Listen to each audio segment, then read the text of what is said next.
dia akan ada apa ni berjentera dan juga tidak berjentera. Berjentera ni yang mengandungi apa ni motor yang maksudnya lebih cepat. Okey, manakala yang tidak berjentera ni biasanya untuk kerja-kerja pertukangan lah. Okey, ni antara peralatan lah yang biasanya ada di tapak bina.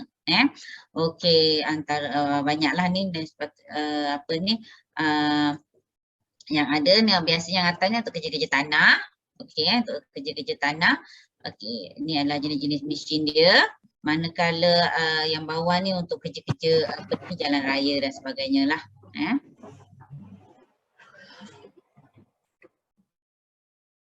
Okey. Okey, ini antara tools Yang ini yang tadi ini adalah yang berjentera. Okey, ini tools juga, tools ada yang berjentera jugalah, ada yang menggunakan yang apa ni tangan, contohnya lah wheelbarrow, screwdriver, tukul. Okey, ada juga tools yang menggunakan jentera, contohnya macam vibrator, generator, okey ni apa apa nama ini screwdriver, okey, so itu adalah antara tools lah yang digunakan dalam pembinaan. Okey, dari segi perolehan pula, dari segi perolehan bahan binaan, okey, ia biasanya kalau jentera-jentera, especially kalau jentera lah yang besar, okey, dia boleh sama ada dibeli ataupun apa ni ataupun disewa.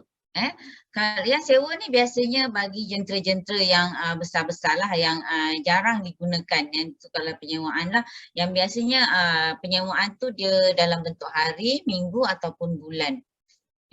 Okey, contoh kalau yang jarang digunakan lah, maksudnya kena ada tapi dia bukannya lah 24 hours dekat tapak bina, contoh macam crane. Kalau projek-projek yang apa kecil macam crane tu dia akan digunakan contoh untuk tujuan mengangkat bahan binaan. So dia tak ada, dia tak perlu riskan setiap hari.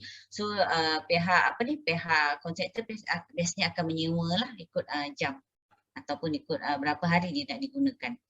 Okay, so pemilikan ni juga perlu. Pemilikan contohnya dia membelilah. Kalau dia beli apa ni untuk tujuan apa ni dia punya aset lah, aset company dan untuk digunakan dalam kerja-kerja pembinaan. Contoh kalau syarikat pembinaan biasanya mereka akan ada excavator, akan ada apa nama dia backhoe-nya sendiri. Okay, so kriteria semasa nak membuat pemilihan jentera ataupun loji adalah satu dari segi harga pasaran lah. Sekiranya nak beli dia kena tahu berapa harga pasaran. Sebab pembelian loji ni dia macam kenderaan lah, macam pembelian kenderaan biasa. So kita kena kira dia punya susut nilai dan sebagainya. So kalau sewa, okey kena tahu berapa kadar sewaan bagi bagi jentera tersebut. Contoh kalau sekarang ni satu hari mungkin dalam RM500. So mungkin mereka boleh dapat lebih murah. So kena buat macam bahan binaan lah, kena buat quotation, kena cari beberapa penyewa machinery untuk dapatkan berapa kadar harga yang yang kompetitif lah. Dari segi kualiti jentera, sebab kualiti ni sebab kita nak tahu sebab kalau dia selalu rosak, waktu tempoh sewa rosak pun menyusahkan juga kan, sebab dia akan mengganggu tempoh kerja, jangka hayat mesin dan sebagainya lah. Servis, alat pergantian. Kalau alat servis ni biasanya bagi peralatan jentera yang dibeli. Dan juga kos penggunaan. Kos penggunaan ni tadi sebab kita nak pastikan sama ada kita nak sewa ataupun nak beli tadi. Okey, dari segi sekiranya loji tersebut dibeli, maksudnya dengan pembelian, ia perlu disenggara dengan baik bagi mengurangkan kerosakan ketika kerja-kerja berjalan. So dia perlu disenggara selalulah. Macam kenderaan, macam lori, macam kalau kita ada kereta, let's say awak ada kereta, ada motor, so perlu diselenggara untuk memastikan dia dapat berfungsi dengan baik. Okey, so kaedah penyelenggaraan ada dua, iaitu penyelenggaraan secara terancang ataupun tidak terancang, dan juga pergantian. Terancang ni contohnya dalam tempoh 3 bulan sekali perlu ada penyelenggaraan. Okey, tidak terancang ni bila rosak aja baru kita buat. Bila rosak je kita baru ganti. Kemudian kenapa dah makin sikit yang join ni, dah 50 je pula. Okey. Kemudian apa ni? Okey, kejap. Okey. Penggantian ni maksudnya bila ada penggantian bahan-bahan yang apa ni sekiranya rosak, so perlu digantikanlah kepada jentera yang baru ataupun dari segi bahan alat ganti yang baru.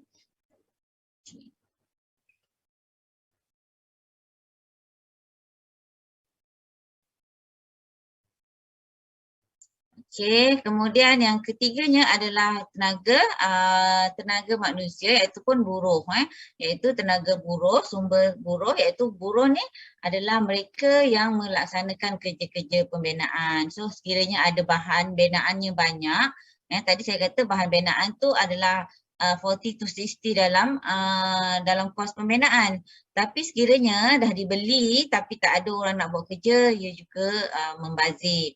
So tenaga manusia adalah individu yang bekerja dalam sesuatu organisasi untuk mencapai tujuan yang mana dia saling menguntungkan di antara dua-dua pihak.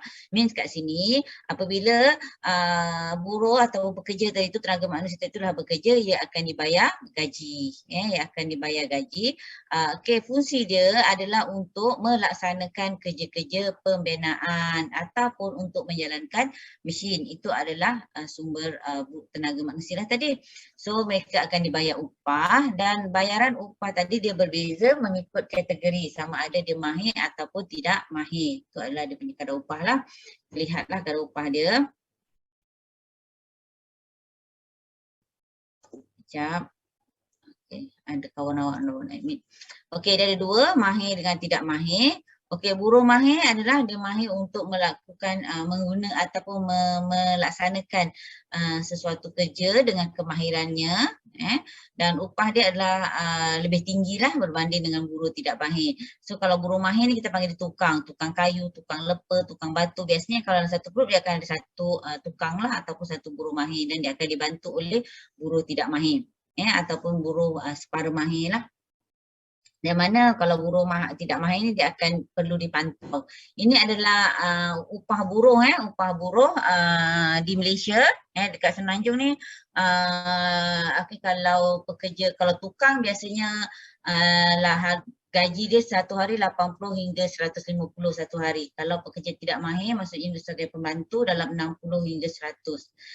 Sabah Sarawak mahal sikit. Ini adalah upah dia lah, kadar upah buruh. Okey, buruh ni digunakan melalui perancangan kerja. Maksudnya kita tengok perancangan kerja, kena tentukan apa kerja yang perlu dibuat.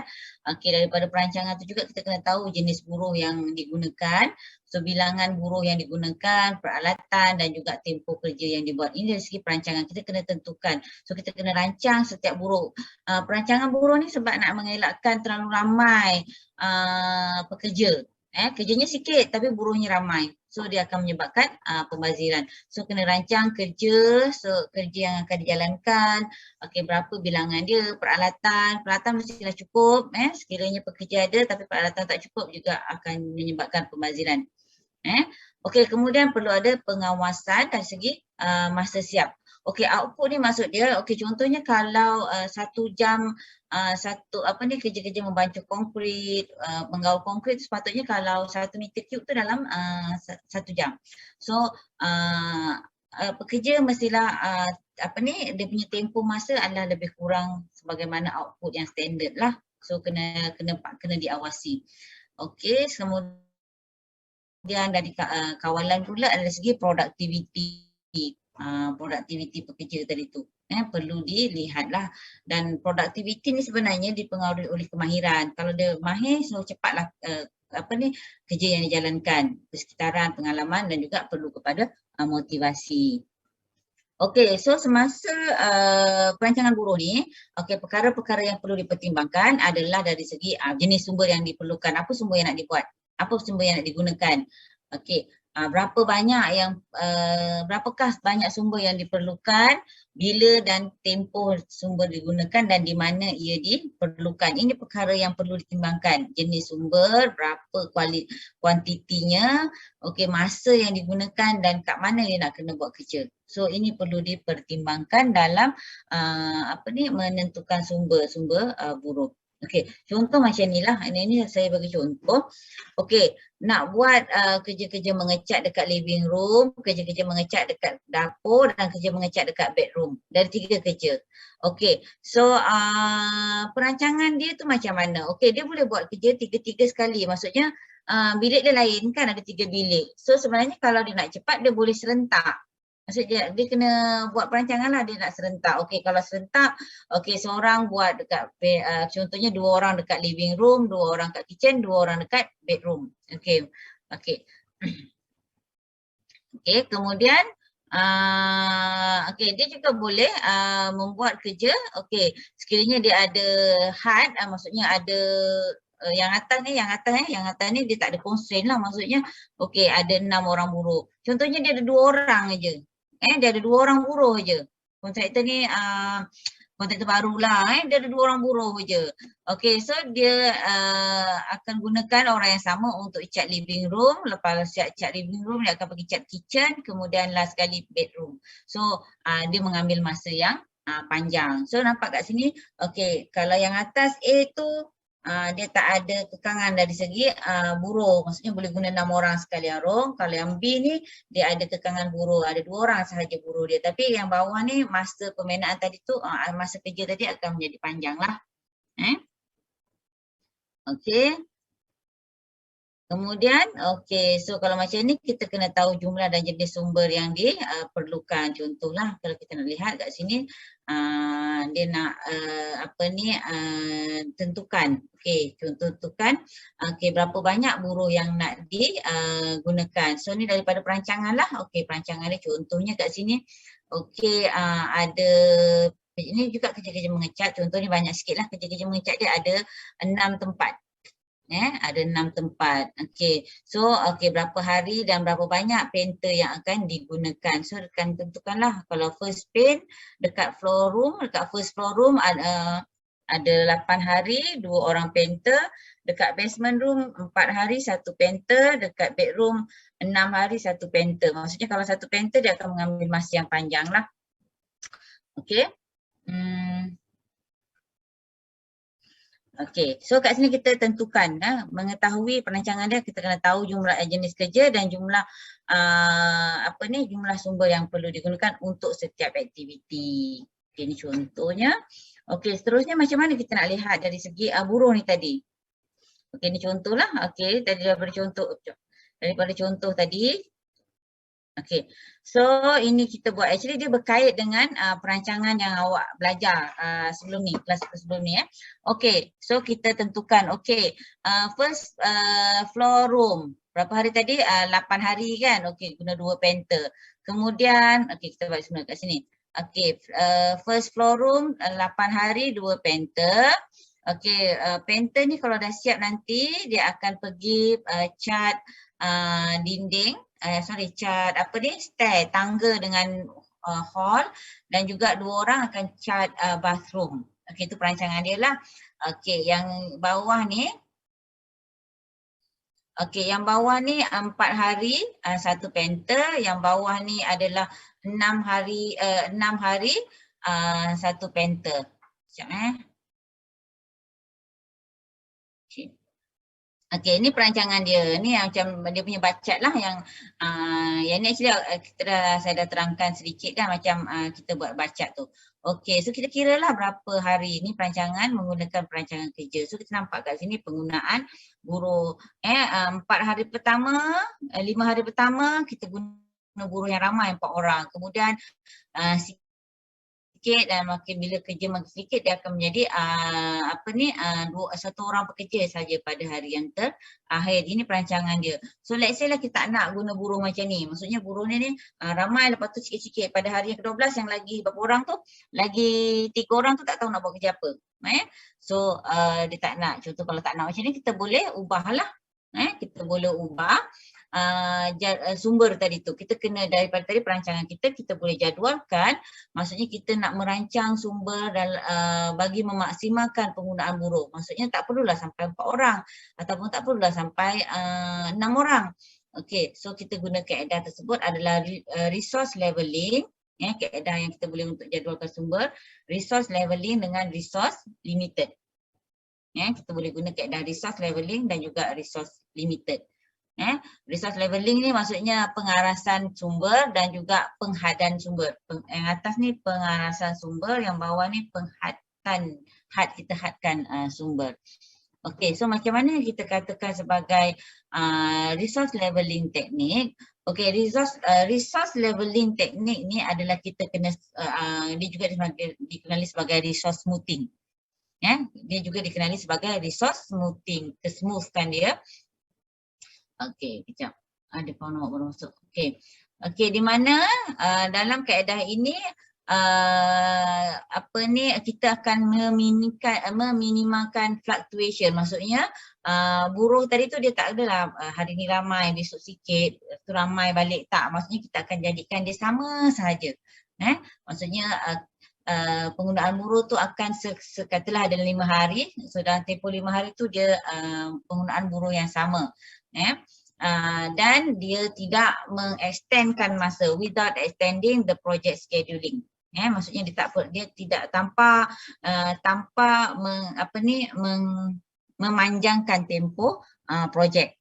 Okey, kaedah resource leveling ni biasanya dia adalah menggunakan kaedah try and error. Try and error maksudnya dia akan susun balik aktiviti untuk memastikan yang projek tersebut buruh yang digunakan dalam projek tersebut sekata dalam tempoh beberapa tempoh projek. Contoh macam ni tadi, hari pertama, hari keempat 4 orang. Kemudian dia akan menurun. Okey, so kita akan smoothkan dia, kita akan levelkan dia. Okey, macam ni. So ini kita panggil sebagai resource leveling ataupun resource smoothing. Okey, so nampak tak beza kat sini? Ini adalah perancangan awal. So sekarang ni kita nak gunakan buruh yang sama kecuali pada hari terakhir lah. Hari yang terakhir ni dah tak boleh nak elak. Tapi dia pada hari terakhir sahaja. Instead of guna 4 orang buruh kat sini, sebenarnya dia hanya perlu kepada 3 orang buruh sahaja. So macam mana? Okey, biasanya dia akan memastikan penyusunan semula ni lah buruh ni tadi. Buruh-buruh ni tadi kalau lihat kat sini basement ni mula dekat selepas bedroom ni siap, bedroom 1, bedroom 1 ni siap. Okey, tapi kat sini, so kalau kat sini sebenarnya basement dengan bedroom ni bilik yang lain-lain. So dia guna 2 orang painter kat sini. So sebenarnya yang ini ni dia tak kritikal kan. Okey, so yang ini dia akan pindah ke hadapan. So maksudnya kita try and error untuk memastikan yang resource tadi tu boleh di-smoothkan. So kat sini kita akan dapatlah resource tadi tu dia akan smooth sahaja. Dan bila hari terakhir ni hanya seorang sahaja, iaitu pada hari ke-11 dan juga pada hari ke-12. Okey. Yang kedua tu tadi resource leveling. Resource leveling tu dia tidak memanjangkan tempoh projek. Okey, yang kaedah yang kedua adalah resource limited. Resource limited ni maksud dia kita limitkan penggunaan buruh. Okey, contohnya tadi penggunaan buruh yang digunakan adalah 3 orang. 3 orang, tetapi dalam projek ni contohnya dia limitkan kepada 2 orang sahaja. Instead of tadi 4 orang dah buat resource leveling dah jadi 3 orang. Okey, sekarang tak nak, kita nak limitkan buruh pada 2 orang sahaja. Maksudnya kat sini instead of 3 kita kena turunkan menjadi 2 orang. Kita push downkan dia punya buruh kepada 3. Tapi kita guna resource limited, maksudnya kita hadkan penggunaan buruh, dia akan menyebabkan tempoh projek tadi akan panjang. Dia akan extend project completion.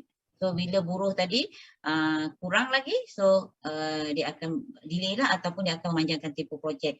So sebagai pengurus projek, awak boleh memberi pendapat lah, memberi cadangan. Okey cik, kalau cik nak, kalau tuan nak nak gunakan 2 orang buruh juga, so boleh, tetapi masa projek tadi tu instead 12 hari dia akan extend mungkin jadi 15 hari. Okey, ini kita guna resource limited scheduling. Ya. So bolehlah buat pemilihan kalau dalam ni. Okey, dalam kerja-kerja pembinaan sekiranya dah buat resource guna resource smoothing, okey, dia tidak resource smoothing ataupun resource leveling, dia tidak memanjangkan tempoh projek. Okey, berbanding dengan resource limited. Okey. Seterusnya adalah perancangan dan juga pengawalan kos. Sekarang tadi kita lihat jentera, buruh, sekarang kita lihat kos pula. Okay. Kos ni adalah dari segi kos pembinaan lah yang telah ditetapkan dalam pembinaan. So dalam pembinaan, kos telah pun dinyatakan dalam kontrak. Okey, contohnya 2 juta ringgit. Okey, perlu disiapkan dalam tempoh 2 tahun. So 2 juta tadi tu untuk kos pembinaan perlu dikawal, maksudnya perlu ada kawalan, perlu diuruskan dengan baik untuk mengelakkan peningkatan kos pembinaan. Especially bagi kontraktor, bagi mengelakkan kos tadi tu burst ataupun tidak mengikut perancangan yang telah ditetapkan. Okey.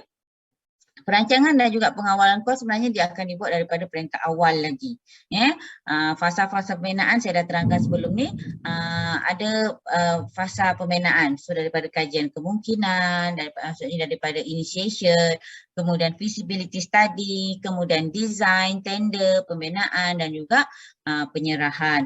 So pada peringkat awal, maksudnya pada peringkat sebelum kontraktor dipanggil untuk kerja-kerja pembinaan, kita namakan ini sebagai perancangan kos. Maksudnya pihak konsultan akan rancang kos yang akan digunakan. So kemudian maksudnya untuk tujuan tendering, berapa kos yang akan digunakan, berapa anggaran kos.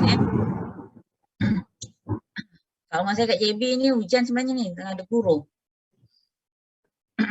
Okey, perancangan kosnya berapa, yang awak belajar waktu kontrak dan taksiran ada anggaran kos.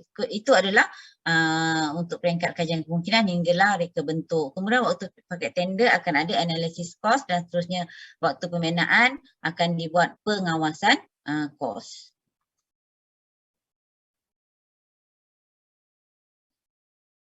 Okey.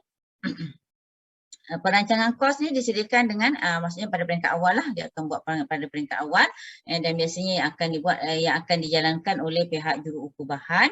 Anggaran ni akan digunakan untuk tujuan proses tender lah. Okey. Okey, anggaran kos adalah satu teknik dalam membuat ramalan kemungkinan kos yang awak belajar. Anggaran kos ni ada kaedah unit, kaedah luas lantai, kaedah isi padu, kaedah nilai hampir, itu semua anggaran kos. Dia hanya anggarkan sahaja. So elemen-elemen yang dipertimbangkan semasa membuat anggaran kos adalah buruh, bahan binaan, subkontraktor, peralatan dan juga kos pengurusan. Ini semua dalam anggaran kos. Okey. Kat sinilah nanti awak tengoklah dari segi kajian ini adalah anggaran ini adalah dari segi kat mana. Okey, dalam kajian kemungkinan kita akan menentukan had kos projek. Okey, menggunakan kaedah anggaran unit ataupun luas lantai. Sebab kajian kemungkinan tak ada lagi lukisan yang tepat. So kita just gunakan maklumat yang ada. Kemudian waktu reka bentuk, waktu nak buat design, okey, bila design, waktu design masih lagi masih lagi dalam bentuk perancangan, waktu maksudnya dalam bentuk konsep sahaja, so masih lagi menggunakan kaedah luas lantai, maksudnya belum ada kaedah yang tepat lagi kan, belum ada lukisan yang tepat. Kemudian apabila lukisan dah semakin tepat, maksudnya dah ada lukisan terperinci kan, reka bentuk terperinci. So anggaran tadi tu akan lebih tepat dengan menggunakan kaedah senarai kuantiti ya, ataupun nilai hampir. Okey, kemudian kawalan kos pula, tadi perancangan kos tu peringkat awal, perancangan kos tu peringkat awal. Okey, apabila kerja-kerja pembinaan telah berjalan, kita namakan sebagai kawalan kos. Kawalan kos ni adalah proses untuk mengawal terhadap perbelanjaan bagi sesuatu projek waktu projek pembinaan sedang berjalan. Daripada pada semua peringkat, maksudnya dia akan disemak lah untuk kita kawal kos dia. Tujuan dia lah untuk mengelakkan kos projek tadi tu melebihi daripada belanjawan asal, ataupun belanjawan ni maksudnya bajet lah, budgeting asal. Okey. So kenapa biasanya berlaku peningkatan kos? Peningkatan kos ni berlaku biasanya disebabkan anggaran yang silap waktu membuat anggaran. Okey, ada berlaku kesilapan. So biasanya kalau anggaran silap ni mereka akan buat retender ataupun membuat akan menyemak semulalah kos kos yang telah ditetapkan, ataupun tiada kaedah ataupun cara yang sesuai semasa membuat anggaran dan juga semasa kawalan kos, dan terlalu banyak ketidakpastian, maksudnya terlalu banyak membuat assumption ketika membuat membuat data kos, menggunakan data kos yang salah, ataupun lukisan yang kaedah anggaran yang salah pada peringkat awal. Okey, so kenapa kita perlu kita kena kawal kos tadi? Kita kena kawalan kos tadi macam saya katalah, kita nak memastikan yang perbelanjaan yang sebenar tu tidak melebihi daripada apa yang dirancang. Okey, let's say lah Okey, ini contohnya kita rancang dalam yang ini, yang garisan lurus ni adalah yang kita rancang, yang telah dirancang, dan bila ada kawalan, so kita boleh buat comparison yang sebenar, adakah dia melebihi ataupun tidak. Sekiranya dia melebihi daripada daripada kos yang telah ditetapkan, so kita perlu tindakan segera, ataupun kos tadi tu sikit sangat. Masa telah berjalan tapi kos yang digunakan ni tidak selari dengan kerja yang telah yang telah disiapkan. So ia perlu kepada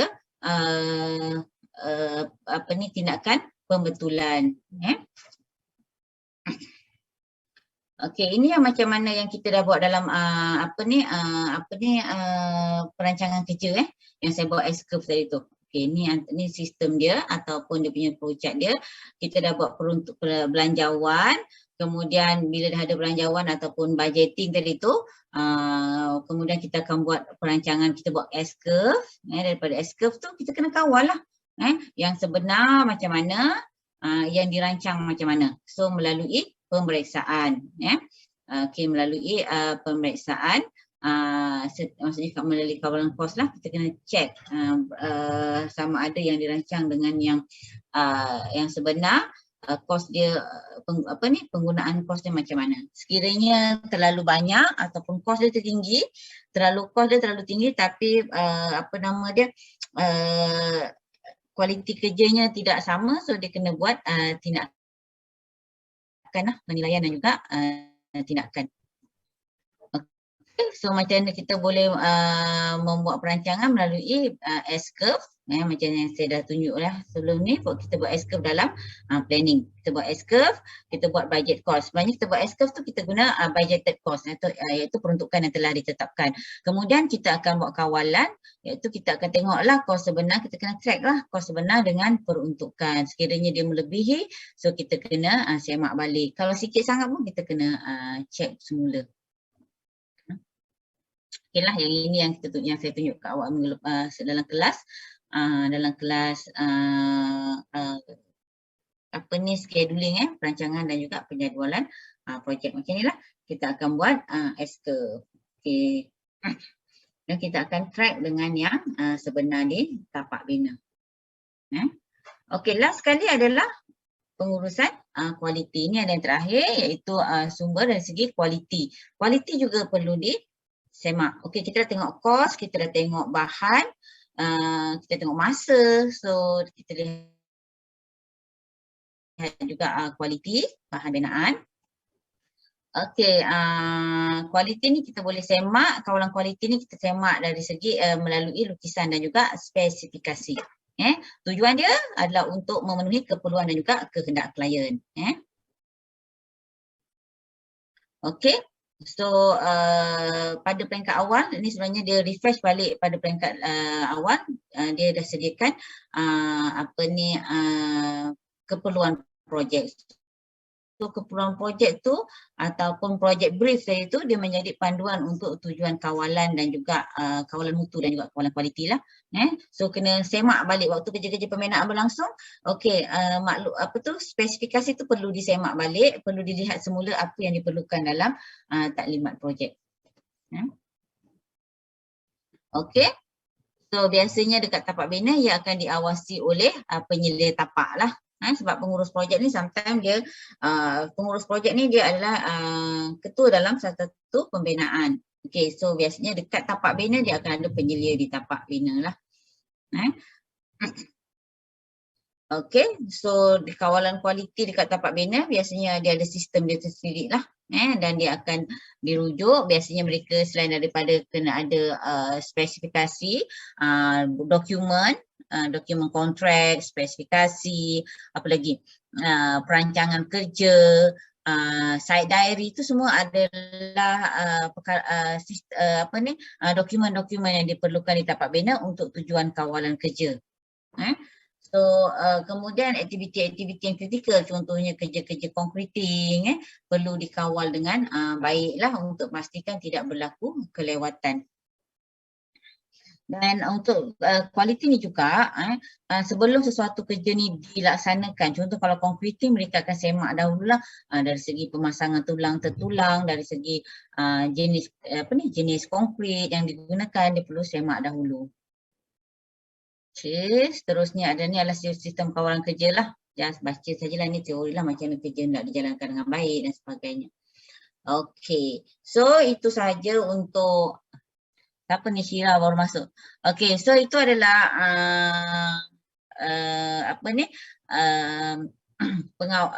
perancangan sumber, pengawalan dan perancangan dan juga pengawalan sumber di tapak bina. So dia ada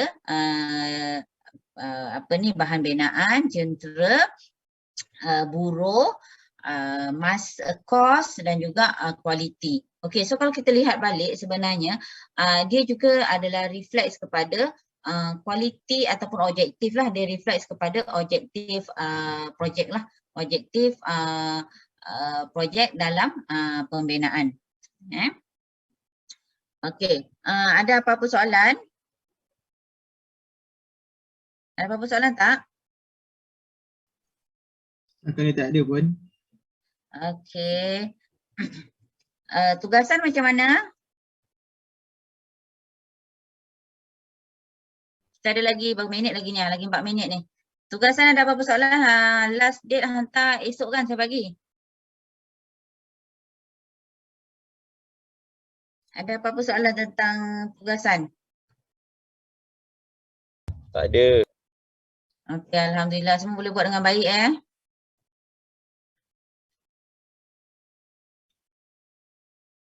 Nanti saya sharekan, saya dah print screenkan attendance ni. Okey, nanti saya akan minta awak semak lah kehadiran awak, since apa ni nama dia, water pula, SMAP pun tak berapa nak baik kan, tak berapa nak memberangsangkan. So saya nanti akan share semula apa nama dia ni, yang saya screenshot ni untuk awak semak lah kehadiran awak. Boleh Boleh Puan. Okey, so kalau tak ada apa-apa, saya rasa tak ada apa-apa kan? Nak tanya apa-apa tak? Okey, so kalau tak ada apa-apa, saya akhirkan kelas pada hari ini dan kita jumpa pada kelas akan datang lah. Okey, terima kasih semua. Assalamualaikum. Terima kasih Puan. Sama. Terima kasih, Puan. Sama. Thank you Madam. Sama. Terima kasih Puan. Sama. Terima kasih Puan. Sama.